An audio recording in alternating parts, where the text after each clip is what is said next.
Hippolyta, our nuptial hour draws on apace. 4 happy days brings in another moon, but oh, methinks how slow this old moon wanes.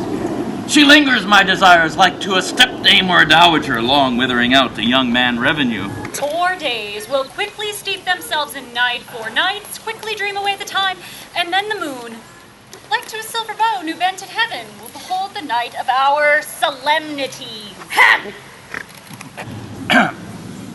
Go, Philostrate, stir up the Athenian youth to merriments. Awake the pert and nimble spirit of mirth. Turn melancholy forth to funerals. The pale companion is not for our pomp. Hippolyta, I wooed thee with my sword and won thy love doing thee injuries, but I will wed thee in another key, with pomp, with triumph, with reveling. Oh.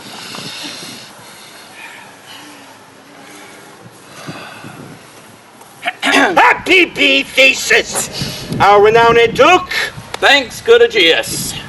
What's the news with thee? Full of vexation come I, with complaint against my child, my daughter, Hermia. Stand forth, Demetrius.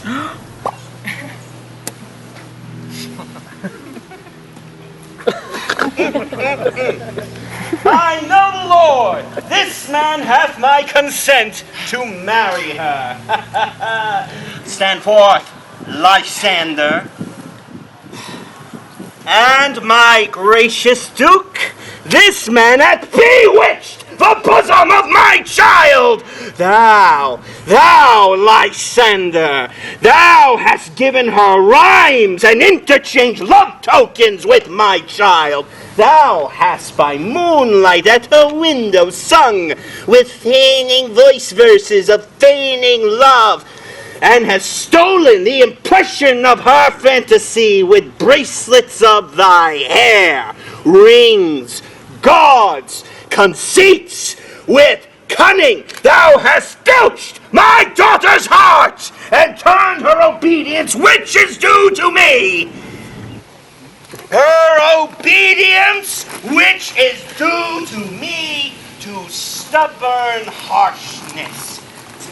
And my gracious Duke, be it so that she will not before your grace consent to marry with Demetrius.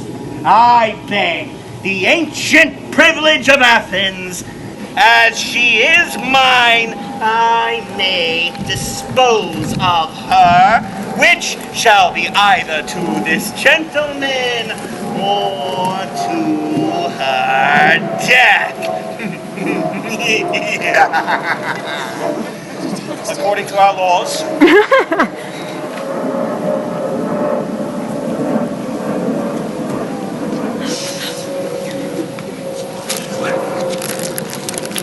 What say you, Hermia? Now be advised, fair maid. To you, your father should be as a god, one that composed your beauties, yea, and one to whom you are but as a form in wax, by him imprinted, and within his power to leave the figure or disfigure it. Now, Demetrius is a worthy gentleman. So is Lysander. In himself he is, but in this kind, one in your father's voice, the other must be held the worthier. I would my father looked but with my eyes. Rather, your eyes must with his judgment look. I do entreat your grace to pardon me, but I beseech your grace that I may know the worst that may befall me in this case, if I refuse to wed Demetrius? Either to die the death, Die. or to abjure forever the society of men. Therefore, fair Hermia, question your desires. Whether, if you yield not to your father's will, you can endure the livery of a nun. None. For I to be in shady cloister mewed, to live a barren sister all your life, chanting faint hymns to the cold, fruitless moon. Take time to pause. And by the next new moon, the sealing day betwixt my love and me, upon that day, either prepare to die for disobedience to your father's will, or else to wed Demetrius as he would, or on Diana's altar to protest for austerity and single life. Relent, sweet Hermia. And Lysander, yield thy crazed title to my certain right. You have her father's love, Demetrius. Let me have Hermia's. Do you marry him?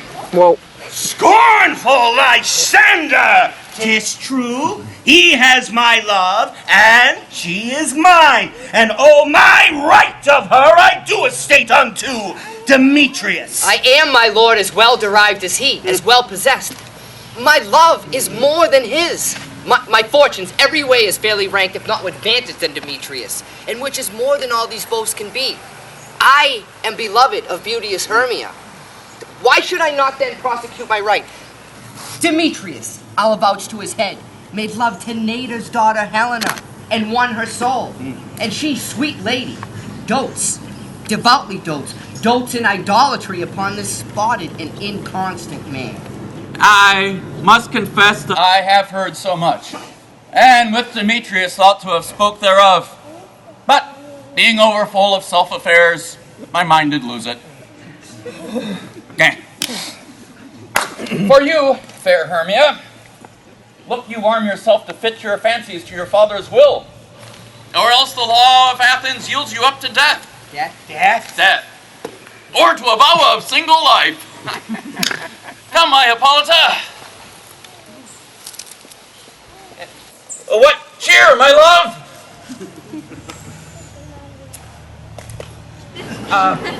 Demetrius and Egeus, go along. I must employ you in some business of something nearly that concerns yourselves. With duty and desire we follow thee.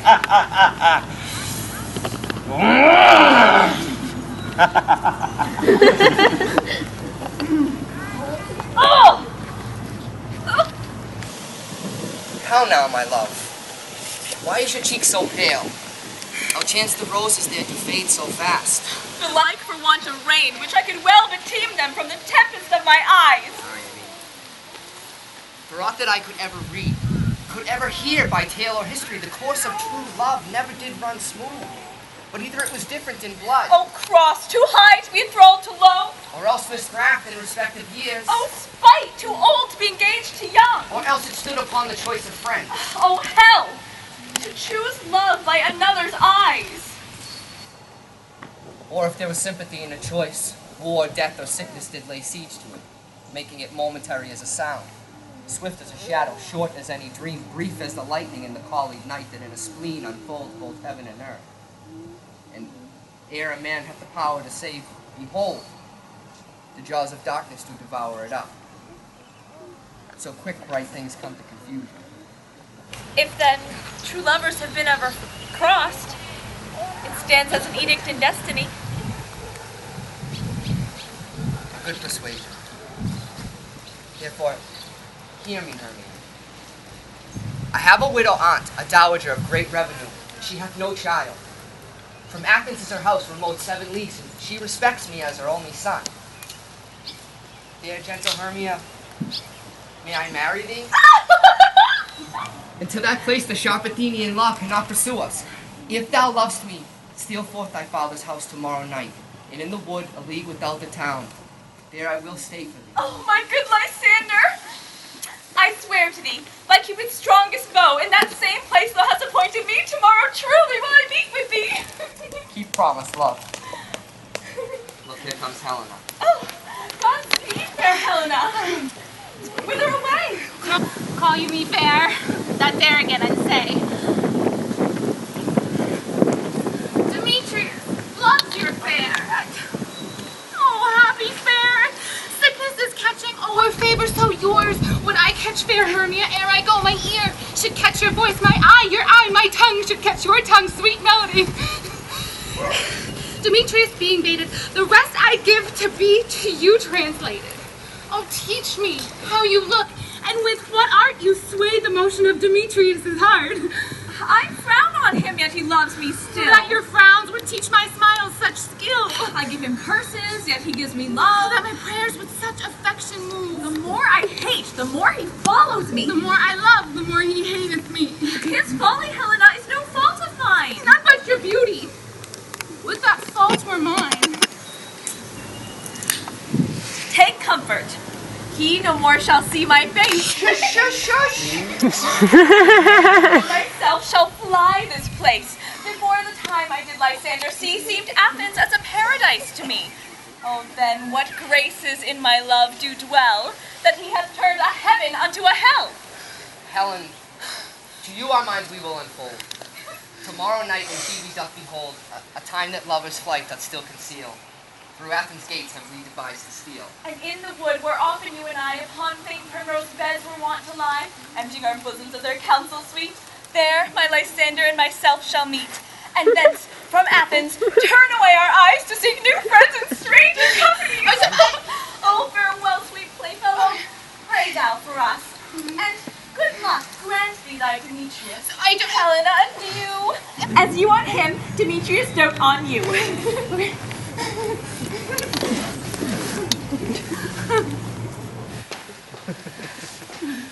How happy some or other son can be. Through Athens I am thought as fair as she. But what of that? Demetrius thinks not so. No, but he will not know what all but he do know it. Things base and vile, holding no quantity, love can transpose to form and dignity. Love looks not with the eyes, but with the mind. And therefore is winged Cupid painted blind. Nor hath love's mind of any judgment taste, wings and no eyes figure unheedy haste. Oh, and therefore is love said to be a child, because in choice he is so oft beguiled. As waggish boys in game themselves forswear, so the boy love is perjured everywhere. Where'er Demetrius looked on Hermia's eyne, he hailed down oaths that he was only mine. When this hailsome heat from Hermia felt, so he dissolved, and showers of oaths did melt. I will go tell him of fair Hermia's flight.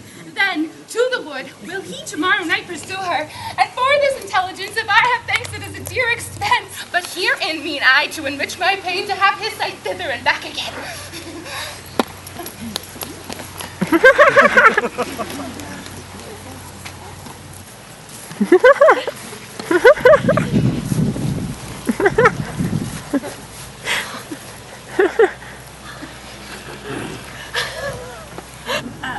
Is all our company here? You were best to call them, generally man by man, according to the script. This is the scroll of everyone's name who is thought fit through all Athens to appear in our interlude before the Duke and Duchess on wedding day at night. First, Quince, say what the play treats on, then read the name of the actors, and so grow to a point. Mary, our play is the most lamentable comedy and most cruel death of Pyramus and Thisbe. Ah! A very good piece of work, I assure you, and to Mary. Now, Quince, call forth your actors. Get, masters, spread yourselves. Answer as I call you. Nick Ready! Name what part I'm for and proceed. Nick Bottom, you are put down for Pyramus. Pyramus! What is Pyramus, a lover or a tyrant? A lover who kills himself, most gallant for love. That will ask some tears in the true performing of it, if I do it. Let the audience look to their eyes. I will move storms. I will condole in some measure. To the rest. And yet my chief humor is for a tyrant. I could play Ercles rarely or part to tear a cat in to make all split. The raging rocks and shivering shocks shall break the locks of prison gates. Amphibious car shall shine from far and make and mar for the foolish and faints. Oh, this was lofty. Now call the act. Francis. This is Ercles' vein, tyrant's vein. A lover is more condoling. Francis Flute. Oh, here, Patrick Quince. Flute, you must take Thisbe on. What is Thisbe?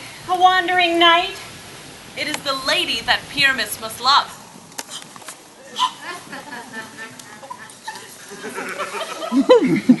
And I may hide my face. Let me play Thisbe too.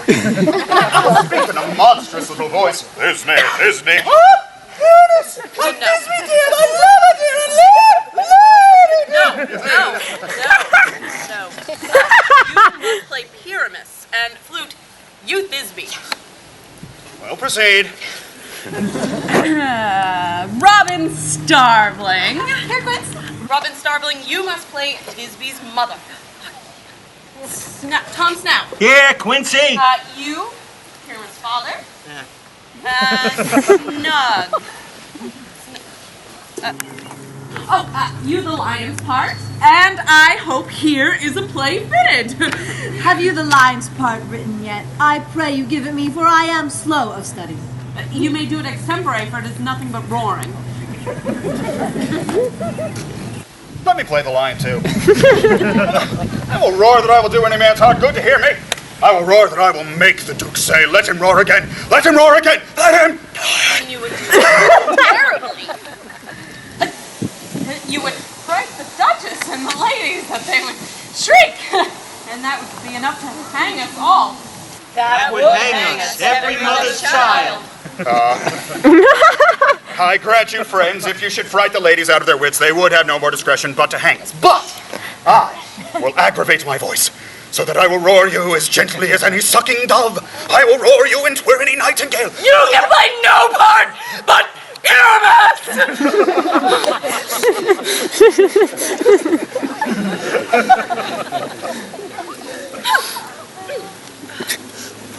For Pyramus is a sweet-faced man, a proper man, as one would see on a summer's day, a most lovely, gentleman-like man.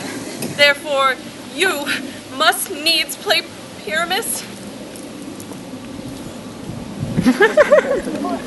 Well,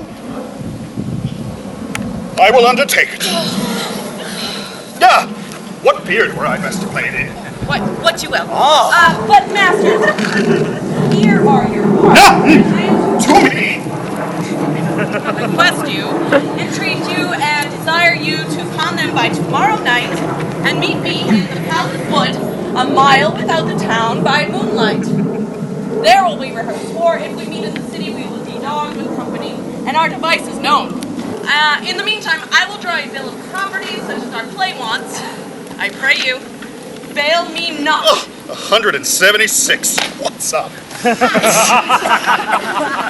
dummies! There, we may rehearse most obscenely and courageously. Take pains. Be perfect. Adieu. At the Duke's oak. Enough! Hold! Or cut bowstrings. Or cut bowstrings.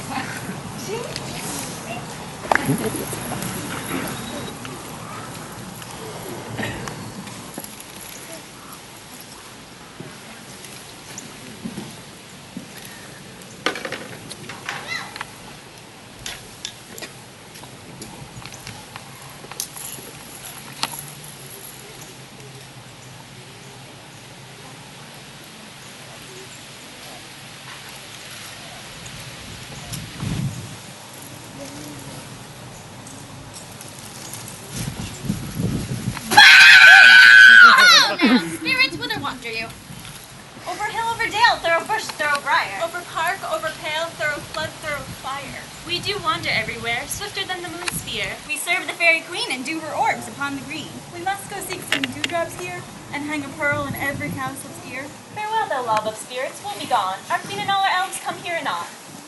The king doth keep his revels here tonight.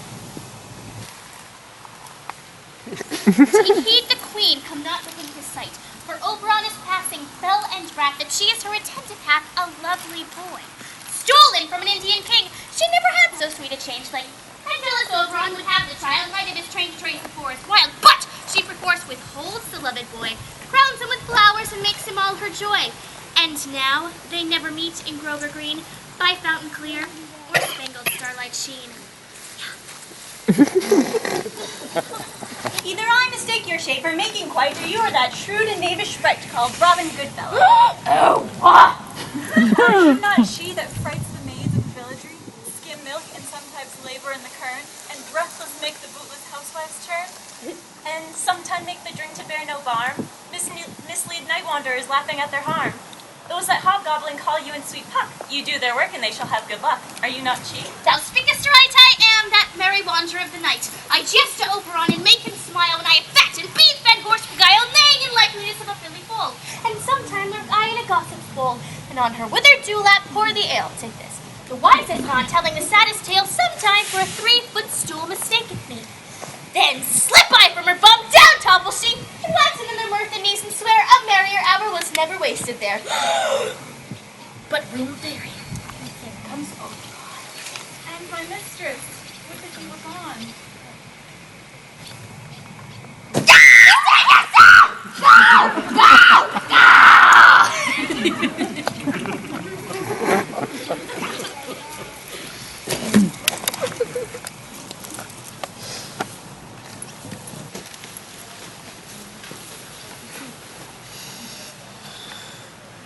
Ill met by moonlight, proud Titania. What? Jealous? Oberon, skip hence. I have forsworn his bed and his company. Tarry, rash wanton! Am I not thy lord? Then I must be thy lady. But I know when thou hast stolen away from fairyland, playing on pipes of corn and nursing love to amorous Hippolyta. Why art thou here?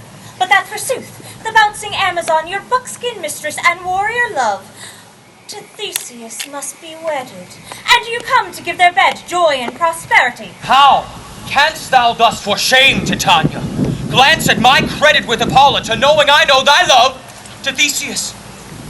Didst thou not lead him through the glimmering night from Perigenia whom he ravished, and make him with fair Agli break his faith with Ariadne and Antiopa? These are the forgeries of jealousy, and never, since midsummer spring, met we on hill, dale, forest, or mead, by paving fountain or by rushy brook, to dance our ringlets to the whistling wind. But with thy brawls thou hast disturbed our sport.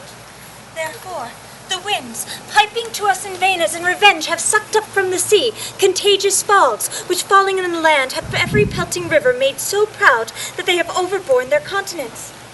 The ox has therefore stretched his yoke in vain. The human mortals want their winter here. No night is now with him, or carol blessed. And through this descendature we see the seasons alter, the spring, the summer, the childing autumn, and angry winter change their wonted liveries and mazed world. And by their increase now knows not which is which. And this same progeny of evils comes from our debate, from our dissension. We are their parents and their originals. Do you amend it then? It lies in you. Why should Titania cross her Oberon? I do but beg a little changeling boy to be my henchman. Set your heart at rest. The fairyland buys not the child of me. His mother was a vulturess of my order, and in the spice Indian air by night she sat with me on Neptune's yellow sands, when we had laughed to see the sails conceive and grow big-bellied with the wanton wind, which she with pretty and swimming gait would imitate, and sail across the land to fetch me trifles, and return again. But she, being mortal of that boy, did die. And for her sake, I did rear up her boy. And for her sake, I will not part with him. How long within this wood intend you stay? Perchance after Theseus' wedding. If you will patiently dance in our rounds and see our moonlight revels, go with us. If not, shun me, and I will spare your heart. Give me that boy, and I will go with thee! Not for thy fairy kingdom. We shall chide downright if I longer stay. Well, go thy way. Thou shalt not from this grove till I torment thee for this injury.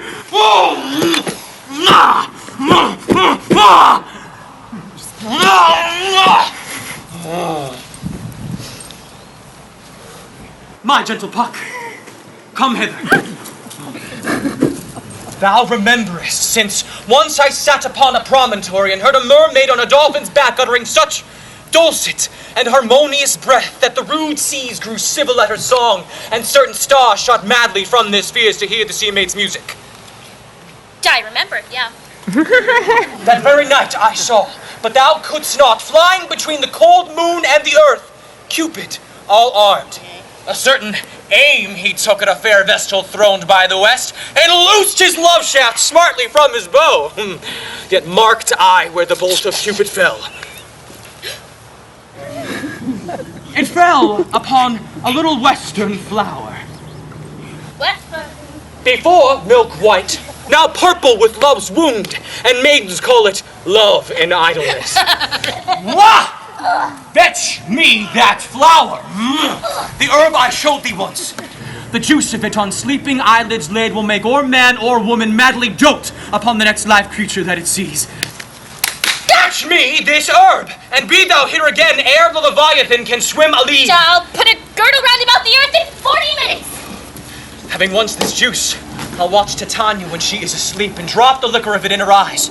And the next thing then she waking looks upon, be it lion, or bear, or wolf, or bull, on meddling monkey, or on busy ape, she shall pursue it with the soul of love. One dare I take this charm from off her sight, as I can take it with another herb, I'll make her render up her page to me.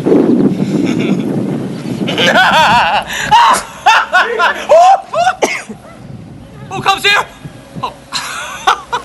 I am invisible, and I will overhear their conference.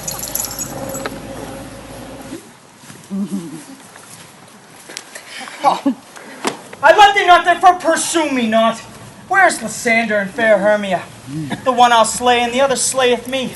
Thou toldest me they were unto this wood, hence get thee gone. Follow me no more. Oh, you draw me, you hard-hearted adamant. Do I entice you? Do I speak you fair, or rather do I not? In plainest truth tell you I do not nor I cannot love you. And even for that do I love you the more. I am your spaniel. And Demetrius, the more you beat me, I will fawn on you. Use me but as your spaniel, spurn me, strike me, neglect me, lose me, only give me leave unworthy as I am to follow you. Tempt not too much the hatred of my spirit, for I am sick when I look on thee. And I am sick when I look down on you. You do impeach your modesty too much, to leave the city and commit yourself to one who loves you not, to trust the opportunity of night and the ill counsel of a desert place with the rich worth of your virginity. Your virtue is my privilege. For that it is not night when I do see your face. Therefore I think I am not in the night. I'll run from thee and hide me in the brakes, and leave thee to the mercy of wild beasts. The wildest hath not such a heart as you. I will not say thy questions, let me go. For if not, do not believe, but I shall do thee mischief in the wood. I in the temple, in the town, in the fields, you do me mischief. Fie, Demetrius! Your wrongs do set a scandal on my sex. We cannot fight for love, as men may do. We should be wooed. We're not made to woo.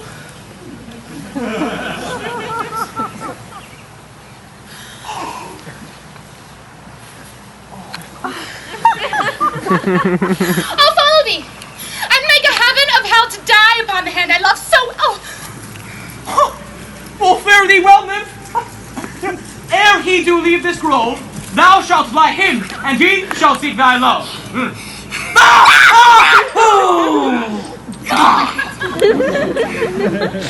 Hast thou the flower there?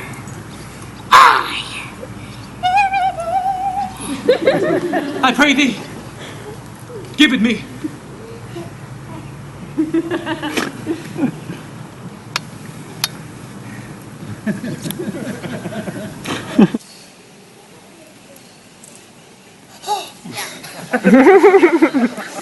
I know a bank where the wild thyme blows, where ox slips and the nodding violet grows, quite over canopied with luscious woodbine, with sweet musk roses and with eglantine. There sleeps Titania some of the night, lulled in these flowers and dances in delight. And with the juice of this, I'll streak her eyes and make her full of hateful fantasies. Yeah! Yeah! Take thou some and seek through this robe. A sweet Athenian lady's in love with a disdainful youth. Anoint his eyes, but do it when the next thing he espies may be the lady. Thou shalt know the man by the Athenian garments he hath on. Affect it with some care, that he may prove more fond on her than she on her love. And look thou meet me ere the first cock crow. Fear not, my lord, your servant shall do so. Okay! Now, a roundel and a fairy song. Then, for the third part of a minute hence, some to kill cankers in the musk rose buds. Some war with rear mice for their leather wings to make my small elves coats. Some keep back the clamorous owl that nightly hoots and wonders at our quaint spirits. Billow now with melody, singing our sweet lullaby. Lullaby.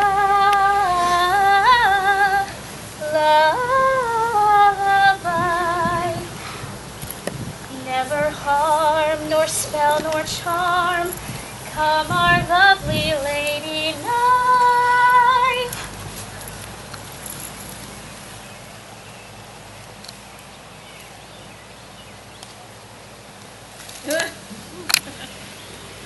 How did you just know it? What thou seest when thou dost wake, do it for thy true love take. Love and languish for his sake. Be it ounce, or cat, or bear, pod or boar with bristled hair, and thy eye that shall appear when thou wakest, it is thy dear. Wake when some vile thing is near.